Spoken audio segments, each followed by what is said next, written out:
guys, it was great. Let's move on. What do we talk about first? There's about a million things, but I think first and foremost, the game last week against UVA, just a tremendous win for Maryland.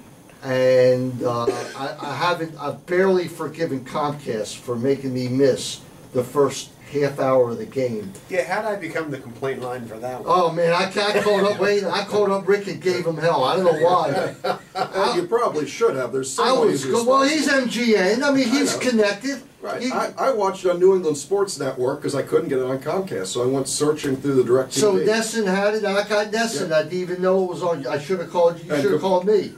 You should have told me. I can't believe it. So Wayne, Bruce calls me. He's complaining that he missed the kickoff return. I said, "Wait, knock it off. I'm trying to watch the replay of the kickoff return." Well, what bothered me, I've been talking about Diggs and a kickoff return all season. I've been waiting for it to happen. And finally, in the most glorious style of a kickoff return, where he walks the first 4 steps to find the hole and then just goes untouched to the end zone, and I didn't get to see it. And Johnny Holiday, God love him, is saying, "Oh my God, what a kickoff return!" You know, and then you follow it up with the interception and the touchdown pass to Justice Pickett, and at that point, Maryland got on top. You knew it wasn't going to be a total blowout. You rarely blow out an ACC team on the road. It just doesn't happen. It's not meant to be. And it became a game later on, but Maryland was always in control of that game. What a big game, though, on the recruiting trail, too, I think. Well, it's certainly taking our battles. But look, you have to understand, the third year is always tough for Mike London. Right? And boy, the third off season is going to be awfully tough. Oh, Did the altitude get to him? I don't know what it was, but and you know what it seemed to me? It seemed like the Terrapin fans took over whatever it's called. Scott Stadium. Scott Stadium, not Klockner Field. That's lacrosse. But it seemed like they took it over at the end. But you know, here's the bottom line. After all that went down last year and everything that everybody was saying, we now have a team that does not have an ounce of quit in them, that fights to the end, that has won 4, count them, 4 games in the 4th period. Right. And if you look up Etzel's history, if you look up Randy's history, his history is such that when he was at UConn and they had their run, there were a lot of games that were teetering that could go either way, and somehow or another, his players came up with the play toward the end of the game to win and push him into the BCS Bowl.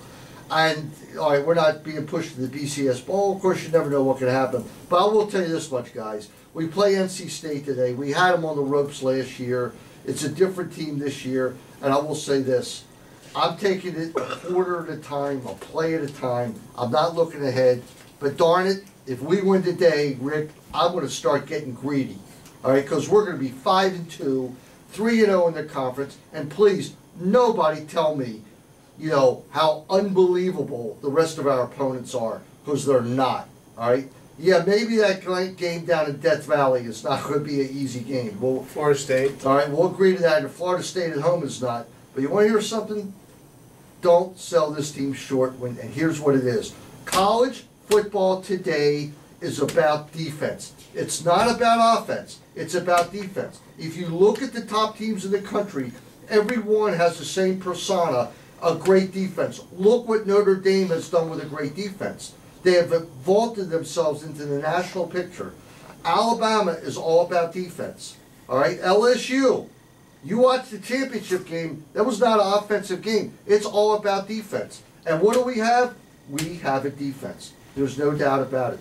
If Joe Villano, A.J. Francis stay healthy today, we have a great shot against this team.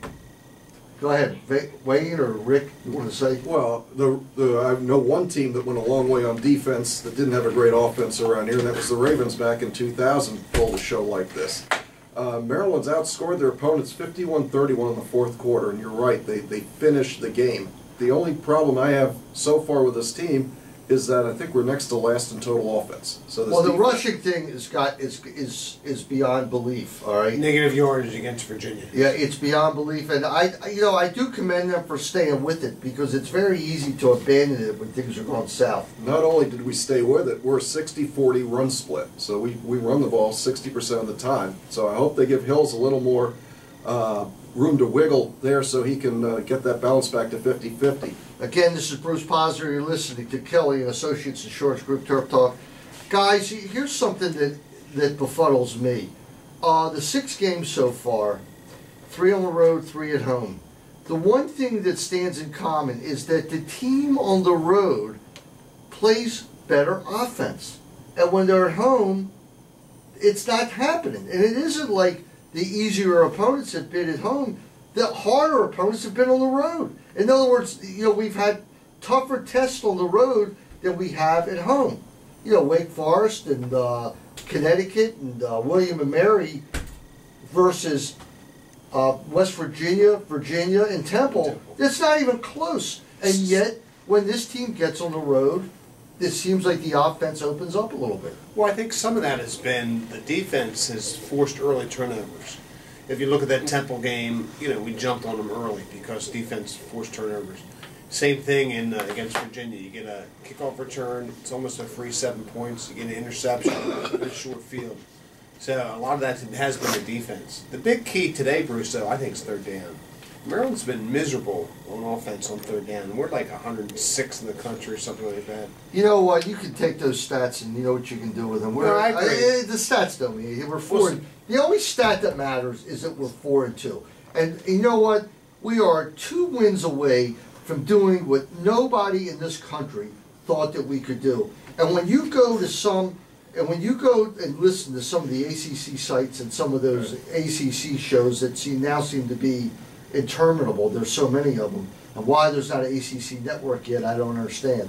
But when you listen to them, everybody's saying the same thing, that Maryland has shocked the conference, that they can't believe that Maryland could be 2-0 when everybody else has a loss.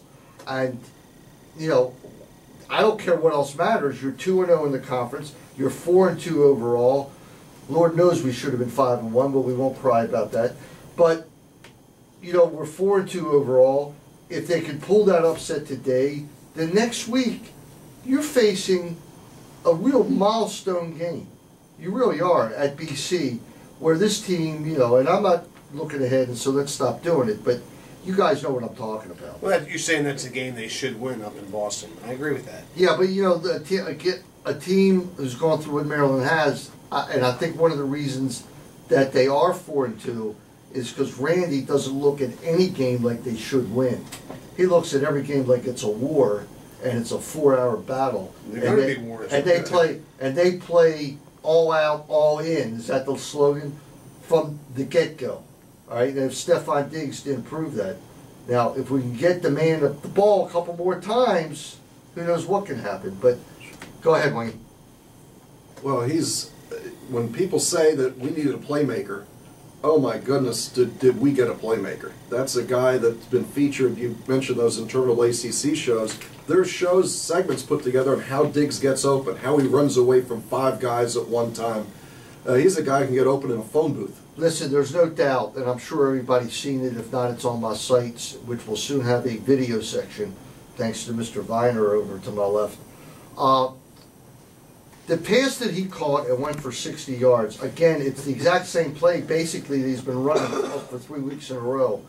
When he made that 360 turn, they showed it on the ACC network that there were 5 guys who surrounded him. Now, this is something you can't coach. This is something you can't teach. This is something that is, like it's born to him, having that 6th sense. I've never saw anything like that move, that step to get open.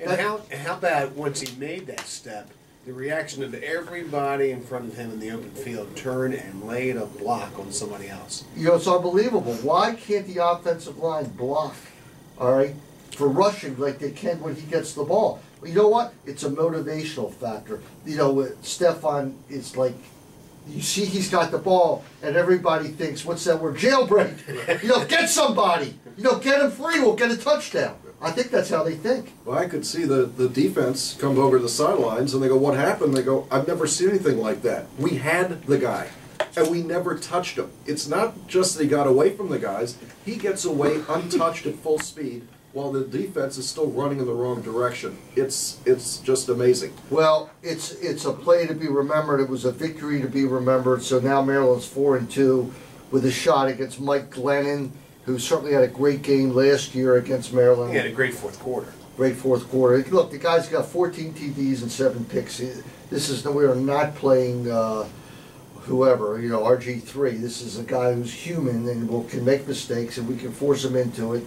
And I'll tell you one thing about this game, and by some miracle, if he's listening, Tom O'Brien, I can't stand you. I really can't. I can't stand the guy, and I'll tell you why.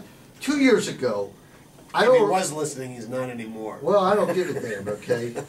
2 years ago, I don't remember, what was Maryland's record was 9-4, and somehow or another they got forced into the Military Bowl. Correct. Which turned out to be, I love the Military Bowl. Number I one, love going to RFK. yeah, I think it's great. The stadium's great. The atmosphere was great, but the players were upset. They wanted to go to the Champ Bowl or the whatever bowl it is, the Nashville, the Music City Bowl. They were upset, rightly so.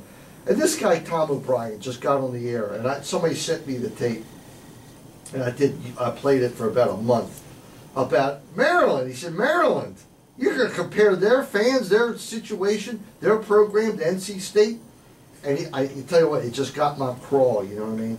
And last year we could have taken him down and we let him go because he was on the chopping block in that game. But we got to head out to our first break.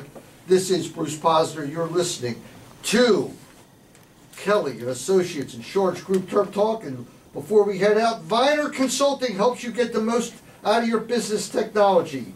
They develop a technology plan for your business. This is much more than the run-of-the-mill break and fixed service you're probably used to getting from your local IT tech. This is a real plan to move you forward, to bring in the latest technology at the best prices, and TerpTalk.com has been tremendously helped by Viner Consulting.